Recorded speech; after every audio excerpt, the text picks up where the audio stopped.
Student, please subscribe my channel and push bell icon. By this, give respect to your Jai sir.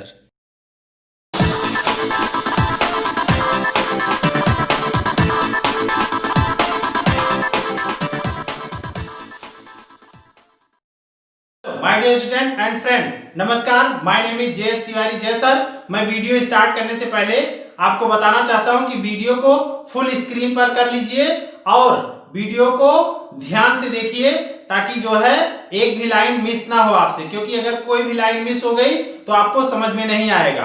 और video को full screen पर कर लेने से सारे लेटर आपको साफ साफ दिखाई देंगे। और मैं आपसे निवेदन करना चाहता हूं कि जो चैनल पर नए हैं वो चैनल को सब्सक्राइब कर दें, लाइक और शेयर कर दीजिए, अच्छे कमेंट कर दीजिए। और जो चैनल को पहले से सब्सक्राइब किए हुए हैं वो लाइक, शेयर और अच्छे कमेंट कर दीजिए।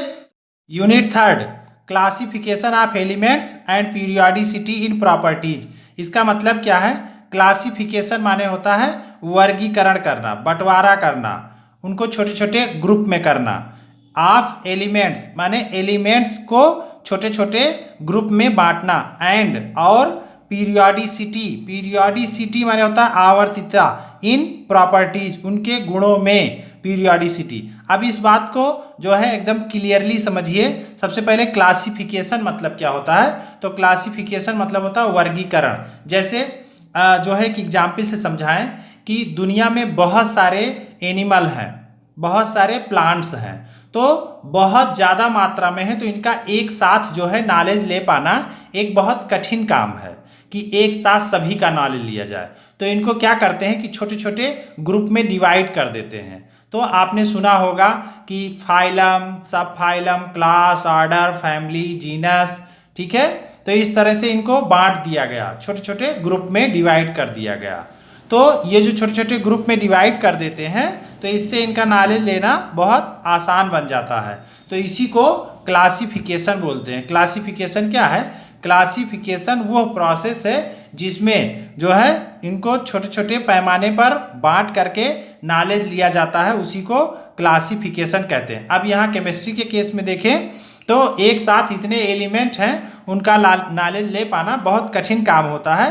तो उनको छोटे छोटे ग्रुप में बांट करके नॉलेज लिया जाता है। आपको पीरियोडिक टेबल के बारे में 10th में पढ़ाया गया होगा, तो उसमें आपने देखा होगा ग्रुप में, पीरियड में कैसे एलिमेंट रहते हैं।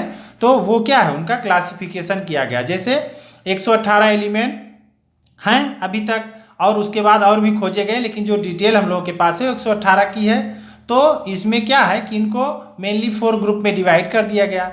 SPDF, S block element, P block element, D block element, F block element. उसके बाद आगे और खोजते जाएंगे, देखा जाएगा, लेकिन जो है इनको इसी तरह से ग्रुप में बांट दिया गया। और फिर इनको पीरियड में और उसके बाद और ज़्यादा ग्रुप में डिटेल में, जैसे 18 ग्रुप और 7 पीरियड में डिवाइड करके इनका नॉलेज लिया गया। तो इस तरह से क्लासिफिकेशन करने से आसानी हो गई इनका नॉलेज लेना, ठीक है। तो क्लासिफिकेशन ऑफ एलिमेंट, तत्वों का क्लासिफिकेशन माने वर्गीकरण करना, एलिमेंट्स का वर्गीकरण करना। तो ये हेडिंग समझ गए होंगे। एंड मीन्स और, पीरियोडिसिटी इन प्रॉपर्टीज, इसको समझिए। ये क्या है? पीरियोडिसिटी इन प्रॉपर्टीज। तो जो पीरियोडिक टेबल आप जानते हैं, उस पीरियोडिक टेबल में आपने देखा होगा कि जो है एलिमेंट्स को ऐसे रखे गए हैं, जैसे मैं आपको यहाँ दिखा दे रहा हूँ कि यहाँ लिथियम, इसके ऊपर हाइड्रोजन, लिथियम, और फिर sodium, potassium, rubidium, caesium, francium. Hydrogen, lithium, sodium, potassium, rubidium, caesium, francium. और इधर लास्ट में आपका मिल जा रहा है helium, neon, argon, krypton, xenon, radon. तो इस तरह से ये एलिमेंट्स हो गए। ये बीच का मैंने नहीं दिखाया है। तो ऐसे ऐसे सारे एलिमेंट्स यहाँ पर सेट हैं। तो इसमें जो है हम आपको समझा रहे हैं पीरियोडिसिटी ऑफ एलिमेंट्स का मतलब। तो पीरियोडिसिटी ऑफ एलिमेंट्स का मतलब, ये नाम तो पीरियोडिसिटी एक वर्ड है, लेकिन मीनिंग इसकी बहुत बड़ी है। क्या? इतनी बड़ी मीनिंग है।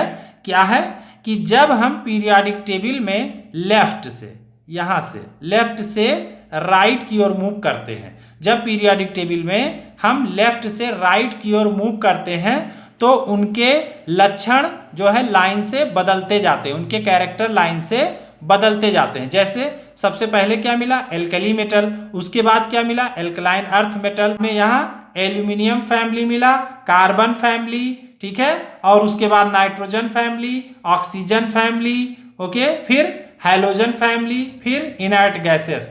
तो लाइन से ऐसे ये मिल रहा है। तो एक बार स्टार्ट करते हैं यहाँ से शुरू से कि जब हम पीरियोडिक टेबल में लेफ्ट टू राइट मूव करते हैं तो इनके कैरेक्टर लाइन से बदलते जाते हैं, लेकिन एक निश्चित टाइम के बाद इन्हीं कैरेक्टरों की पुनः वापसी होती है। माने ऐसे चलेंगे तो ये फिर से हमको यही मिल जाएंगे।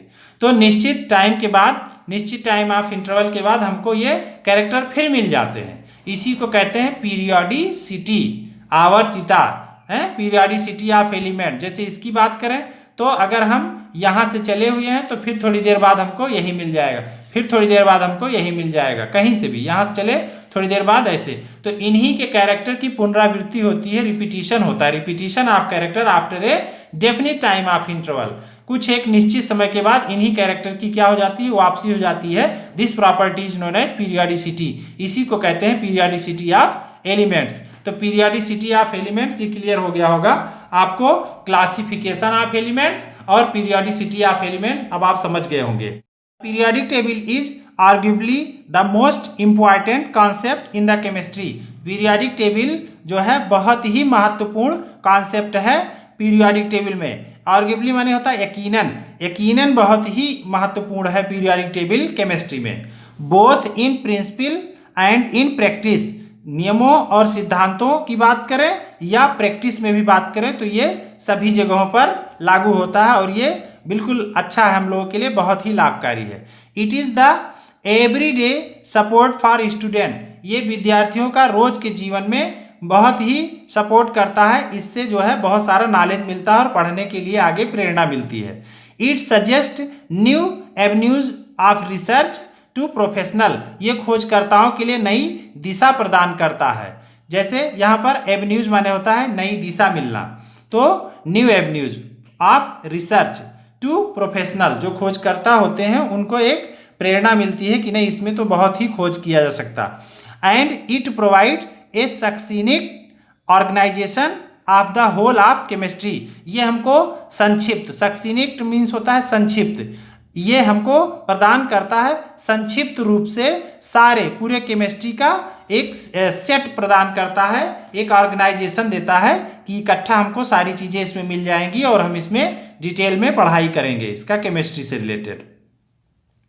It is a remarkable demonstration of the fact, एक बहुत ही महत्वपूर्ण और ध्यान देने वाला डिमॉन्स्ट्रेशन है। यहाँ पर क्या क्या चीज़ दिखाया जा रहा है हमको, that the chemical element are not a random. Periodic table पढ़ने के बाद ये पता चल गया हमको कि जो है एलिमेंट्स जो होते हैं ये रैंडम नहीं होते कि कोई एलिमेंट कहीं पड़ा हो, किसी का किसी से संबंध ना हो, ये रैंडम नहीं होते हैं। ये सब जो है लाइन से होते हैं और इनका सब एक दूसरे से संबंध होता है। जैसे क्लस्टर ऑफ एंटिटीज, जैसे आपने देखा है क्लस्टर जो है एक बंच बन रहा हो, जैसे गुच्छा बन रहा हो, तो उसी तरह से ये सारे एक साथ जुड़े हुए होते हैं। जैसे आपने अंगूर का गुच्छा देखा, सारे अंगूर जुड़े होते हैं, वैसे एक पीरियोडिक टेबल से सारे एलिमेंट जुड़े होते हैं और इनका एक दूसरे से संबंध होता है। तो cluster of entities but instead display trends and lie together in families, और ये जो है एक ट्रेंड्स भी दिखाते हैं और इस तरह से एक फैमिलीज के रूप में भी ये पाए जाते हैं। And awarenesses of the periodic table is essential to anyone who wishes to disentangle the word and see how it is built, ये जो है उन लोगों के लिए बहुत जागरूकता फैलाती है पीरियोडिक टेबल, जो ये जानना चाहते हैं कि ये जो है धरती पर ये कैसे बनी हुई, कैसे छोटे छोटे कणों से बनी हुई है। तो ये जो छिपा हुआ राज है धरती का, ये पीरियोडिक टेबल उसको खोलने में जो है, उसको राज को सुलझाने में ये मदद करती है। ओके, यहाँ पर डिसेंटेंगल का मतलब होता है सुलझाना। तो the word and see how it is build up from the fundamental building block, और ये भी जो है पता चलता है कि कैसे ये सारे फंडामेंटल बिल्डिंग ब्लॉक से बने हुए हैं आप द केमिस्ट्री के। द केमिकल एलिमेंट, और ये केमिकल एलिमेंट कैसे इन सारी चीज़ों को बनाते हैं, इस बात को गैलेंटी सीबोर्ग ने बताया था। ये इतना इसके बारे में था। In this unit we will study the historical development of the periodic table. इस चैप्टर में हम लोग इसका इतिहास पढ़ेंगे कि कैसे पीरियोडिक टेबल डेवलप हुई है, एज इट स्टैंड टुडे, और आज तक ये किस तरह से हमें मिल रही है, and the modern periodic law, और मॉडर्न पीरियोडिक लॉ के बारे में पढ़ेंगे। वी विल आल्सो लर्न, और हम लोग ये भी पढ़ेंगे how the periodic classification follows a logical consequences of the electronic configuration of atom. हम लोग ये पढ़ेंगे कि इलेक्ट्रॉनिक कॉन्फ़िगरेशन ऑफ एटम से किस तरह से इसको जो है पीरियोडिक टेबल में एलिमेंट्स को रखने में मदद मिली है, ये भी हम लोग इसमें जानेंगे। फाइनली वी शैल एग्जामिन, और अंत में हम लोग ये भी एग्जामिन करेंगे सम ऑफ द पीरियोडिक ट्रेंड्स, और कैसे इसमें लेफ्ट टू राइट चलते हैं तो किस तरह कैरेक्टर बदलते हैं, इसी पीरियोडिक ट्रेंड को समझेंगे। In the physical and chemical properties of element, और ये पीरियोडिक ट्रेंड हमारा फिजिकल और केमिकल प्रॉपर्टीज का होगा एलिमेंट के, तो ये भी सीखेंगे कि कैसे ऊपर से नीचे और लेफ्ट टू राइट कैसे चेंज होता है। हम लोग इस पीरियोडिक टेबल में इन चीज़ों को पढ़ेंगे। और हमारी नेक्स्ट हेडिंग है why do we need to classify element. हमें क्या जरूरत है एलिमेंट को क्लासीफाई करने की, इससे हमको क्या फ़ायदा होगा। तो यहाँ पर हम बताना चाहेंगे कि इतने ज़्यादा एलिमेंट हैं जिनका अलग अलग नॉलेज ले पाना बहुत मुश्किल काम है, तो इसलिए इनको जो है क्लासिफिकेशन करके अगर नॉलेज लिया जाए तो इनका नॉलेज आसान हो जाएगा। जैसे जितने एलिमेंट हैं उससे कहीं ज़्यादा उनके द्वारा बनाए हुए कंपाउंड हैं, तो एक साथ इन सब का नॉलेज ले पाना बहुत मुश्किल काम है, इसलिए हमको जो है इन्हें क्लासीफाइड करना चाहिए। तो we know now that the element are the basic unit of all type of matter. हम लोग ये बात जानते हैं कि जो एलिमेंट होते हैं ये जो है सभी मैटर के बेसिक यूनिट्स होते हैं, माने इनके बगैर कोई भी मैटर बन ही नहीं सकता है, तो ये जो है बिल्कुल फंडामेंटल होते हैं। ये इन 1800वीं सदी में ये पता चल गया कि 31 एलिमेंट उस टाइम मिले थे, वर नोन।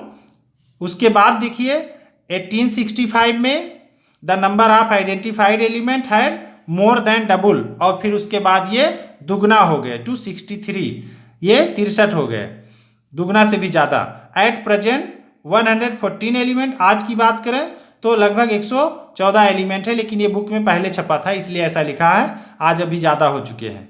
तो 114 element are known of them, उनमें से क्या है, the recently discovered element are man made, जो अभी जल्दी खोजे गए हैं वो सभी मैन मेड हैं, आदमियों के द्वारा बनाए हुए हैं। Effort to synthesise new elements are continuing, और लगातार नए एलिमेंट का खोज जारी है। With such a large number of element, और इतने ज़्यादा element it is very difficult to study individually, इनको अलग अलग इनका नॉलेज ले पाना बहुत मुश्किल काम होता है। तो फिर क्या किया जाए, तो इनको the chemistry of all these element and their innumerable compounds, इनके जो है एलिमेंट्स के बारे में और इनके द्वारा बनाए हुए कंपाउंड्स के बारे में इतनी संख्या, इनन्यूमरेबल माने असंख्य, इतनी ज़्यादा संख्या हो गई तो इनको इंडिविजुअली अकेले नॉलेज ले पाना बहुत मुश्किल काम है। To ease out this problem, इसको प्रॉब्लम को सॉल्व करने के लिए साइंटिस्ट ने खोजे to organise their knowledge by classifying the element, और उन्होंने जो है इनको एलिमेंट को क्लासीफाई कर दिया और इससे इनका नॉलेज ले पाना बड़ा आसान हो गया। Not only that it would rationalise known chemical fact, ये जो है इनके केमिकल फैक्ट को तो करता ही है, जो है सिद्ध करता है इनके केमिकल फैक्ट को, सारी चीज़ों के बारे में डिटेल बताता ही है, लेकिन साथ में ये भी बताता है कि आने वाले एलिमेंट कहाँ पर होंगे और उनकी पोजीशन क्या होगी, उनकी प्रॉपर्टी क्या होगी, ये पीरियोडिक टेबल ये भी बताता है। तो इसलिए पीरियोडिक टेबल हमारे लिए बहुत महत्वपूर्ण है।